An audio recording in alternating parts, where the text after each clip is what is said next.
Have you ever been treated unkindly?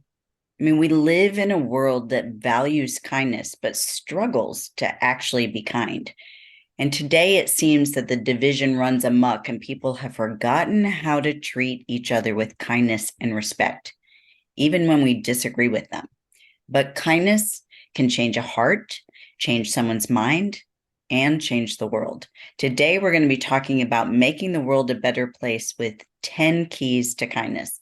Well, welcome back to your hope filled perspective, where it's always our goal to restore hope, renew minds, and empower listeners to live in their God given identity.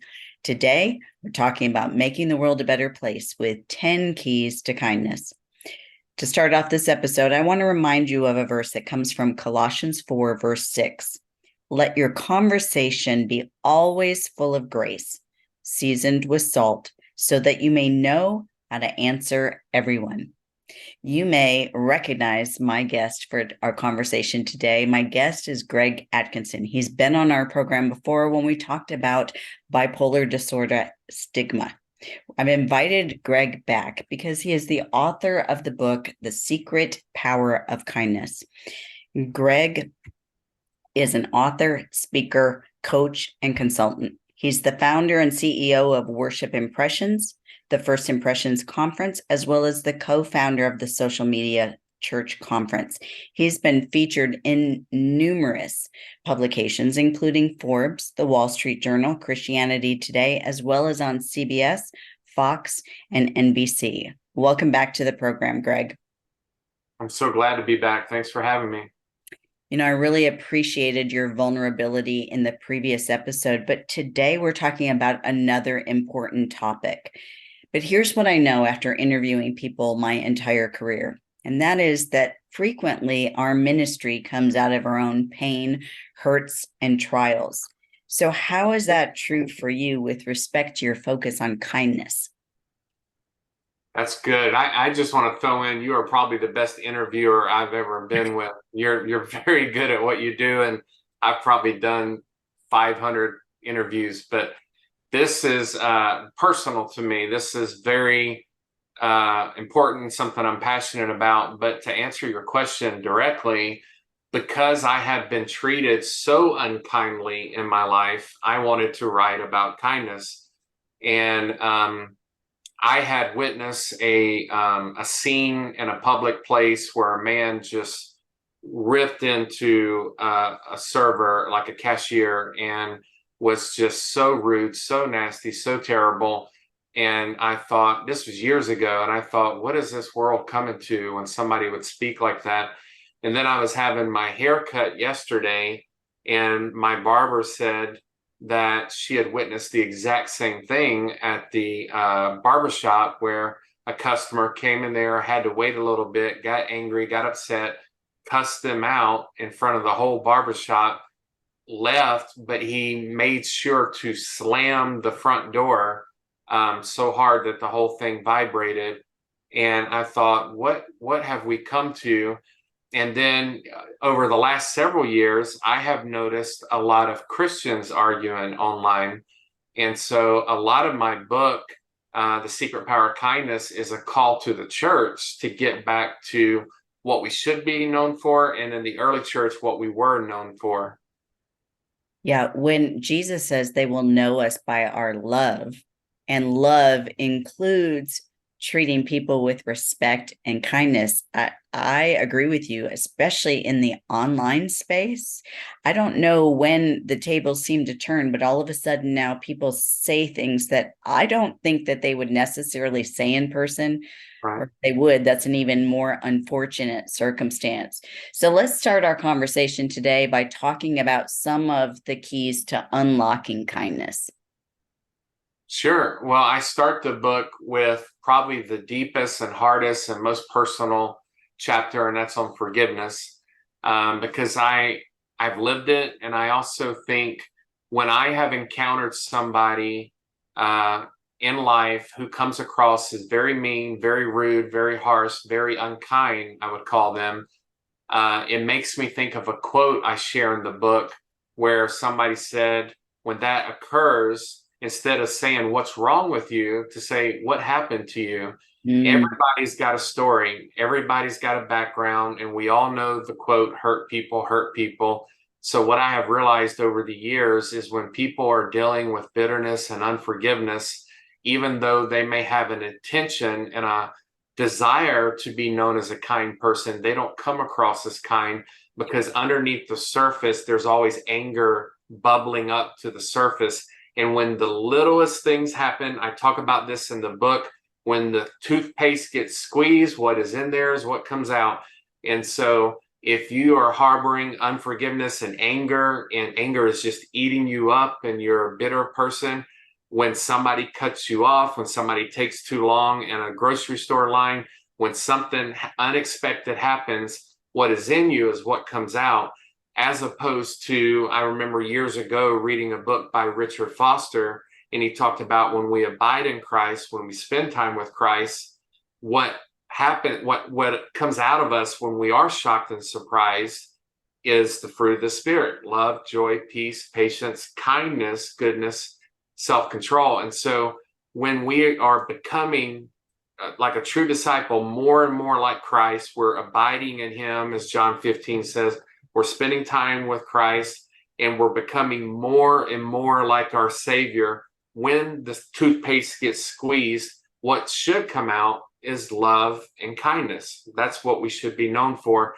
But I saw this correlation in people, of people that were angry and bitter were not kind. Mm-hmm. And when I studied the root of it, a lot of it goes back to unforgiveness. So the very first chapter in the book is about forgiveness. And I also thought it was important for readers to get to know me. We're doing a lot of publicity and a lot of promotion. There's a lot of people reading this book that have never read my previous books. And that makes perfect sense, because my previous books were written to pastors and church leaders, and that's a very small niche of the Christian community. But we wanted anybody to be able to read this book. And so I wanted the reader to hear, here's Greg Atkinson, here's my story, here's what I've been through, so that immediately there's a connection and a bond, and they get to know the author and say, okay, this guy's been through some stuff, I want to hear him out. And in the very first page of the very first chapter, very first paragraph, I wanted to share just something that's so profound. I wrote, John Stott quotes the administrator of the largest psychiatric hospital in London, who said, if the people here only knew what it means to forgive, I could dismiss half of them at once. In the same way, when a news reporter asked Billy Graham, what do you see as the biggest obstacle in people's lives? Reverend Graham responded, unforgiveness. I believe that 75% of patients in hospitals would be made whole if they would forgive. And that's my heart in everything. I mentioned the last time I was on your show, I want people to be whole. I want people to be healed. And as the title of your show, I want them to be hope-filled. One of the quotes that I love and see around social media is, there's always hope.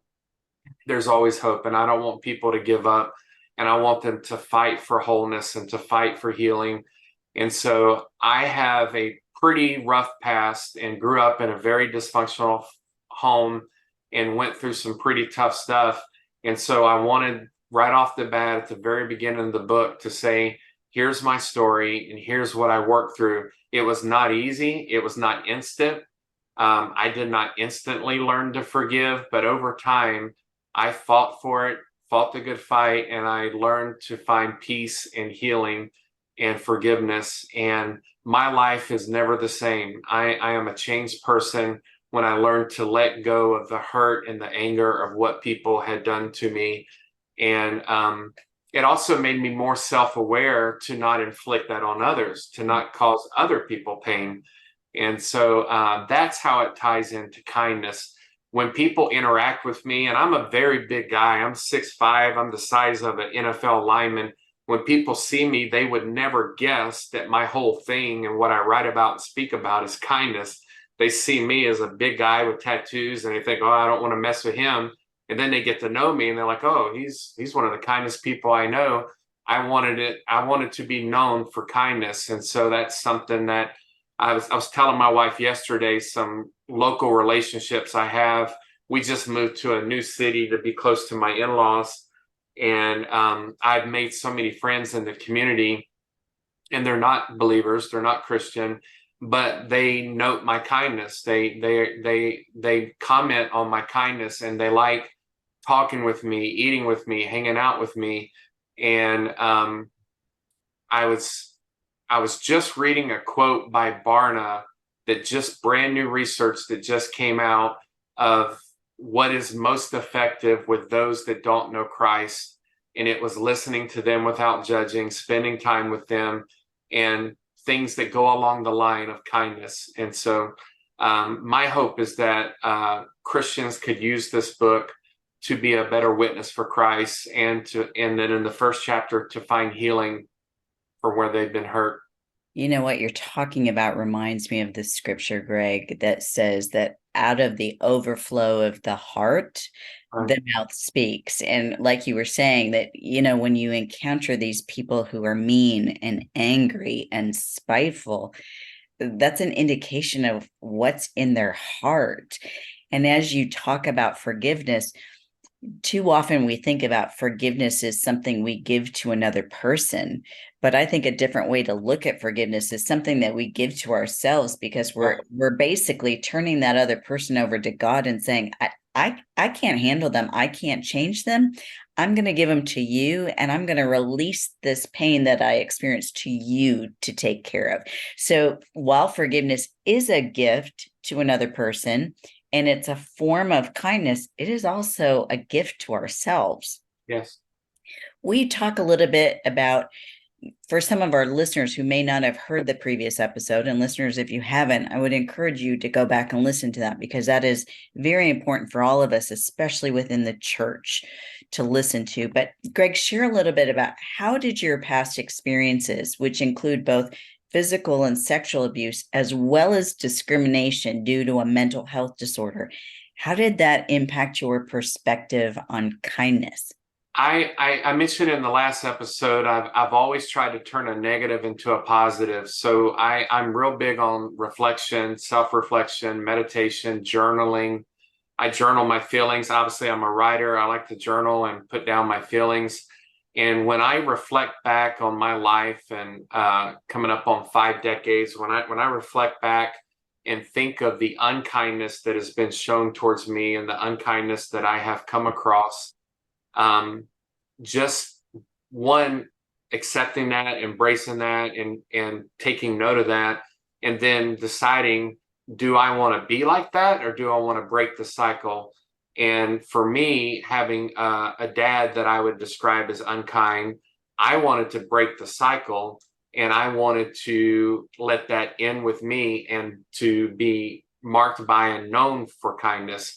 And so, my publisher, I was blessed to get like 45 endorsements for this book. And my publisher said, Greg, I love your endorsements, but the ones that moved me the most were by your children. My 3 adult kids endorsed this book, and they're on the very first page of the book. And it means the world to me that my kids, who are on their own, in their own apartment, and adults, and can write whatever they want to write, that they would write nice, kind things about their dad, and kind of endorse me as he's the real deal. He really lives this. But I did not have that example growing up. So for me, that unkindness fueled my kindness, if that makes sense. I was not treated kindly, and I wanted to say, this ends with me. I'm ending the cycle. From now on, I will be kind to others, and known for that. And then my kids will grow up not in a dysfunctional home, and will grow up surrounded by love. So I never heard my dad say, I love you. Never. My kids, who are in their 20s, they hear every single day from me, I love you, I'm proud of you, every day. If they're, because they live away, if I'm not seeing them in person, they see it via text. I call them regularly. I call my kids. I don't wait for them to call me. I call them. I take initiative, and I just check in on them, tell them I love them, tell them I'm proud of them. And I think one of my books I wrote previously on leadership, the word that I used over and over and over was intentionality. Nothing happens without being intentional.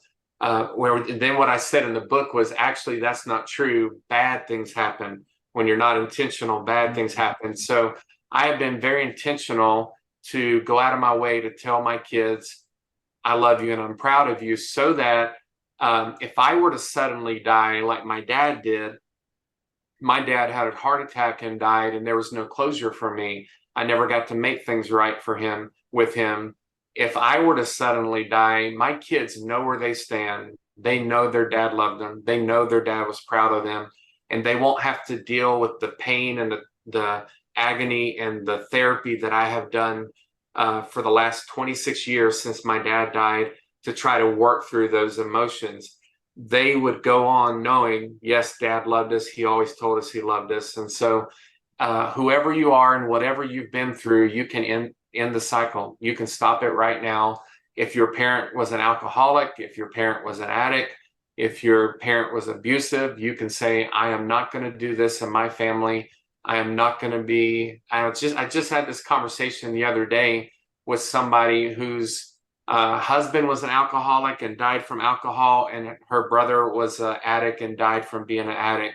And she is choosing to be sober and to live a different life. And so we all have a choice. It's an intentional choice, but we have a choice to live a better life.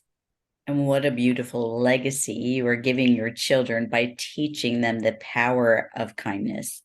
Yes. We talked for a minute about what role does self-care play in cultivating kindness?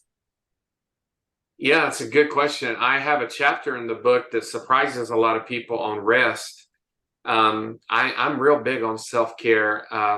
Like I said, I'm a big guy, but I will still go get a pedicure. I will go get a massage because I have back issues. I will go to the chiropractor. There's sometimes where I have a day off, and I will go get a massage and a pedicure in the same day. And the massage therapist will say, oh, it must be a self-care day. And I'm like, yes, it's a self-care day. But we have to take care of ourselves physically, emotionally, spiritually, mentally. And so that includes proper rest, not just sleep. Now, we do sleep a third of our life. Sleep is very important. So get a good bed. That's what I talk about in the book. I got a new mattress and a new bed. I realized that I sleep a third of my life, 8 hours out of a 24-hour day, and I needed a good mattress and a good bed. But I also blogged years ago. I've been blogging for 20 years. I blogged Work Hard, Play Hard. There are times where I'm in a tense season at work and intense season at work, and we have projects going on and a lot of big stuff happening, and put in a lot of work, and then I play, then I take off and I rest and I vacation. I am just now, this week is my first week back after 2 weeks away from my office, 2 weeks away from my computer, 2 weeks away from work, because it was my last chance to spend time with my kids and to have a summer vacation with them before they all go off to school. Now we are living in 4 separate states, and my son is in a different country because he's doing a foreign exchange program. But we took 2 weeks to spend together and to have time together, and I put work on hold. But self-care is so important. So what I share in the book is what I learned from my therapist. He called it sleep hygiene, and things that you can do to get a better night's sleep. So I talk about that in the book. I talk about taking time off, taking a day off, like a Sabbath, taking vacation, a sabbatical if you need one. I have a lot of friends and peers that I respect that have taken a summer sabbatical, taken 2 or 3 months off, or at least 1 month off. But self-care is huge, because what happens if you don't take proper care of yourself, that's when you snap at someone, and that's the opposite of kindness. Yeah. And so, when a toddler is fussing and whining and crying and pitching a fit, we'd call it here in the South, when they're upset and causing a scene in a store, that's when the parent always says somebody needs a nap. And it's the same way when you're an adult. When you are biting somebody's head off, when you're snapping at someone, if somebody really knows what's going on, not the what's wrong with you, but the what happened to you, they would encourage them, hey, get a good night's sleep, get some rest, take some time off work. Because if we are burning the candle at both ends, if we are running ourselves ragged, we are not going to be at our best selves emotionally. And when somebody looks at us the wrong way, says the wrong thing, rubs us the wrong way, we are going to snap at them and act unkindly. And again, my mantra is the reason I wrote the book. I have found in conversations over the years, because I'm a people person and I always start up conversations, most people want to be known for kindness. Most people see that as a good thing and as a virtue, and they want to be kind. But if they're not having proper self-care and they're not having proper rest and taking care of themselves, unfortunately, they will not be known for kindness. They're going to bite somebody's head off, and it all comes back probably to a lack of rest. Self-care and rest is crucial, and it's biblical. We see many times in scripture where Jesus went away to get some rest. So friends, we encourage you to do that, but not before this episode is over. Greg, I'm enjoying this conversation on the secret power of kindness. And friends, we will put all the information about Greg, about his book in the show notes that you can find at drmichelleb.com. Greg, I'm curious, what encouragement do you have for those who have experienced hurt because of a lack of kindness from someone else? I'm sure that's most of our listeners at some point. At some point, we will experience hurt because others are not practicing kindness. So what do we do then? First, I would just say I'm so sorry. I went to Onsite in Tennessee, which is an amazing therapy center. They cram 9 months of therapy in 9 days, and they're world renowned. They have people from all over the world that come there. Celebrities go there. There's a lot of people that go there to get intense therapy. And the first night, the first session, the first presentation by the director of the program was called It Happened. And the whole thing was about trauma. And I never felt so validated. He basically did a whole presentation on it happened, it was real, and I'm sorry. And in my personal life, I mentioned in the book, I have family members that don't validate what I went through, and that hurts. But to hear somebody say it happened, it was real, and I'm sorry, for the listener that has been hurt, one, I can relate. And I hate that happened to the person, to the listener. Life is tough. Life can be brutal. And as I mentioned in my experience working on staff at 3 mega churches, I know what it's like to be chewed up and spit out. I know what it's like to have a job one moment with a wife and 3 kids, and all of a sudden lose a job and have no income whatsoever, and have 4 other people to provide for. So I know what it's like to be laid off, to lose a job. I know what it's like to be hurt and traumatized and abused, and I wouldn't wish it on anybody. My hope, which is, it's just a fantasy, is that nobody would have to go through stuff like this. But unfortunately, I realize that there's a lot of hurt and pain in the world, and everybody has their own unique story. And a lot of people can relate to trauma, whether it be PTSD, whether it be childhood wounds, whether it be physical abuse, sexual abuse, whether it be military experience. Everybody can relate to some type of trauma in some way. You know, my mentor told me, Greg, every guy has a father wound and a church wound. So that's what I did in the book, was open up with my story of a father wound and a church wound. And the feedback I've been getting is that everybody, male and female, can relate to it. So many people have church wounds and so many people have father wounds. And I have made it my mission in life to try the best as I can. And I'm not a perfect person, but to try for my kids to not have a father wound and not spend all their adult life in therapy like I did. But for those that have been through that, I want to say that I'm sorry it happened, and I validate you, and I know it's real and that it's hurtful. And there is so much healing and help that can be found in therapy and in resources like this, tools, listening to certain podcasts, and going to mental health conferences. reading. I'm a big reader. I've read a lot of mental health books. I've read books about Christian books on mental health. I think the title was like Hope for the Afflicted or something about the afflicted. I remember reading that and just being fascinated because it was like I wrote it. It was just everything I would want to say. But I would encourage you to find your path, find your way, and to fight for healing, to not give up and to know that there's always hope. How does kindness unlock unity? Yeah, that's a good question. I open the book and I end the book in the Unity chapter with a sentence that says, imagine a world where everyone is kind to one another.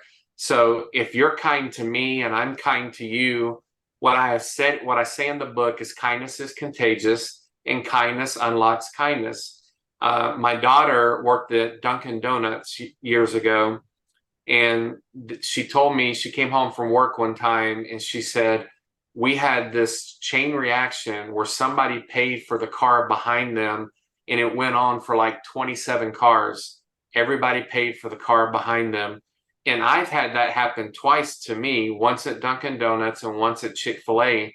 I got to the window, went to go pay for my order, and they said, the person ahead of you paid for your order. Now that made my day. And I came home and told my wife, it wasn't that I didn't have the money. I was just elated. I was so happy. I said, I got to the window and somebody had paid for my meal. I have in ministry as a pastor, I've been eating in a restaurant, go to pay the waitress, and she said somebody picked up your bill. Somebody from the church that I didn't recognize saw me and said, I want to pay for that guy's ticket. But kindness is contagious. Kindness unlocks kindness. And when we are kind to one another, we can change the world, and that makes us a more unified country, a more unified world. We are able to, even if there are things we don't agree on, we can agree to disagree, and we can do it in a loving, kind way. The church really, in the book, I put out a cry for the church to really fight for unity, to be known for unity. There are so many people in the world that have no faith background whatsoever, but are kind people. And I mentioned in the book Keanu Reeves, who's a famous movie actor, who's an atheist, an outspoken atheist, but is known for kindness. His fans love him, and he's always doing random acts of kindness. And I said, church, this is what we should be known for. We should be leading the way when it comes to kindness, because it is a fruit of the Spirit. We should be marked by kindness. And unfortunately, in my experience of people I've come across, and I hear this echoed from so many other people, sometimes in encounters in life, Christians can be some of the meanest people you ever come across. And I say, brothers and sisters, that should not be. It just shouldn't be. And so if I'm kind to you and you're kind to me and we're kind to others, kindness is contagious, kindness unlocks kindness. And together we can create a more unified world. And I have a chapter on wisdom and a chapter on composure. And I talk about, not every hill is a hill to die on. To know when to argue, when to fight, when to take a stand, and when to let it go.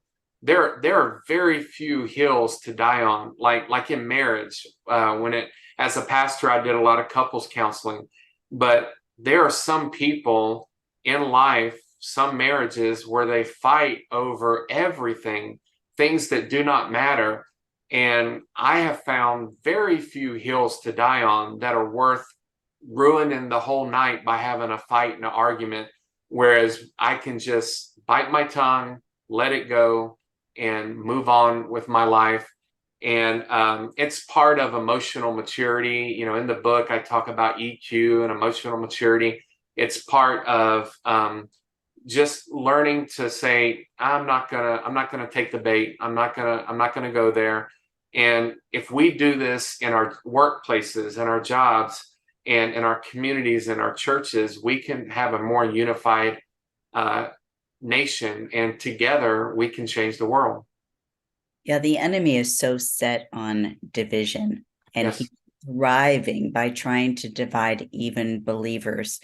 My kids would tell you that probably one of the sayings that they heard most growing up was biblical, and it was, as far as it be unto you, keep the peace. Right. But part of keeping our peace is being kind. Like you say, we don't have to die on every hill. We don't have to be right about everything. And furthermore, we're not going to always be able to convince another person that we're right. But it's Right. more important to keep relationship. And through kindness, people are more likely to listen to our viewpoint than to feel like we have to engage in a debate. So I'm so glad that you wrote The Secret Power of Kindness. Friends, we'll put all the information about Greg in this book in the show notes. Greg, I'm so thankful for this conversation because it just reminds me that, you know, it's a dumb cliche, but you catch more flies with honey than Yes. with vinegar. And yet what I've seen, especially over the past 3 or 4 years, is people having the freedom, believing they have the freedom to attack others for their beliefs, when reality, all it does is push people away. If we would practice kindness, as your book suggests, people are more likely to at least be willing to listen, even if they're not convinced that our way is the best way. So if a listener is resonating with this conversation today, and maybe they want to put into practice being more kind, what hope-filled perspective would you want to leave them with today? I would like to cast a vision for how you could truly change the world, and how we change the world around us.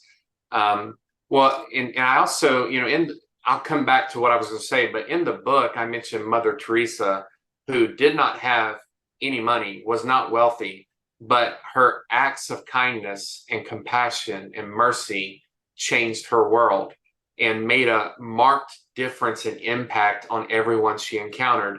And so in the book, there's a foreword written by a 20-year friend of mine, Mark Batterson, who's an amazing author. And in the book, he said, kindness is the church's Trojan horse. This is how we get an audience and an opportunity to share the good news of the gospel. Because, friends, if we have it on our heart as Christians and believers to fulfill the Great Commission to reach a lost world, but we don't lead with kindness, we're never going to get anywhere. Because if they see us fighting online, if they see us arguing, if they see us treating disrespectfully to our boss or coworker, and then you say, hey, can I tell you about Jesus? Can I invite you to church? No, they don't want to hear anything you have to say because you're not a kind person. But when you lead with kindness, when as Mark Batterson said, kindness is the church's Trojan horse. This is how we gain an audience. I was talking with the director of a nonprofit. They don't work with churches. They work with communities. They go into poor communities and they help them. And he said, Greg, in our world, kindness is a prerequisite. Like, this is how they are able to make an impact, to make a difference. And whatever you do, whatever your profession is, you will always get further and do better leading with kindness. As you said, attracting more with honey. If you're a salesman and you have a product to sell, if you are kind to the customer, you will get further than if you roll your eyes and are rude with them or short with them. Or I was sharing my frustration to my wife of a friend of mine who, every time I meet him for lunch or coffee to hang out, he's glued to his phone. He's looking down at his phone, texting.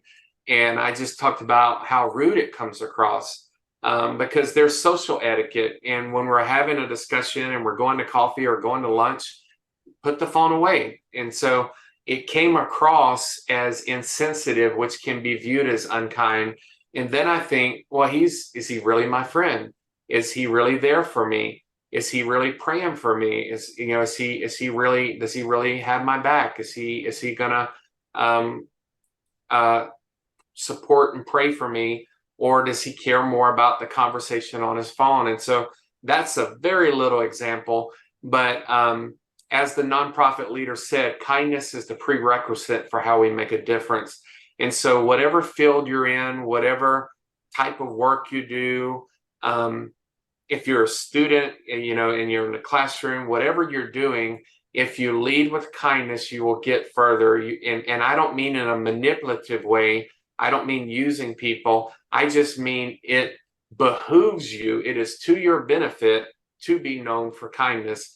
And again, kindness is contagious and kindness unlocks kindness. So together we can make a difference. Greg, I appreciate the fact that this book came out of some painful, unkind experiences. So thank you for sharing the beauty that came out of the ashes of your pain. Listeners, I want to leave you with a verse, and it comes from Proverbs 15, verse 1. And that is simply, a gentle answer turns away wrath, but a harsh word stirs up anger. So as you go into this next week, will you consider who you can be gentle and kind towards, and just watch and see what a difference it makes in your interactions. People will know us by our love. And if we're truly loving, we will exhibit kindness to our brothers and sisters. Greg, thank you for being on the program. We're going to put all the information about Greg, his book, and how you can find out more about him in the show notes at drmichelleb.com. Listeners, it's my hope that something from this episode has encouraged your heart today. Would you consider sharing it with friends so that they too can be encouraged? And will you consider subscribing to the podcast so you don't miss a single episode of your hope-filled perspective? As I pray over you this week, as I do each week, it's my prayer for you that until we meet again, that you have a hope-filled week.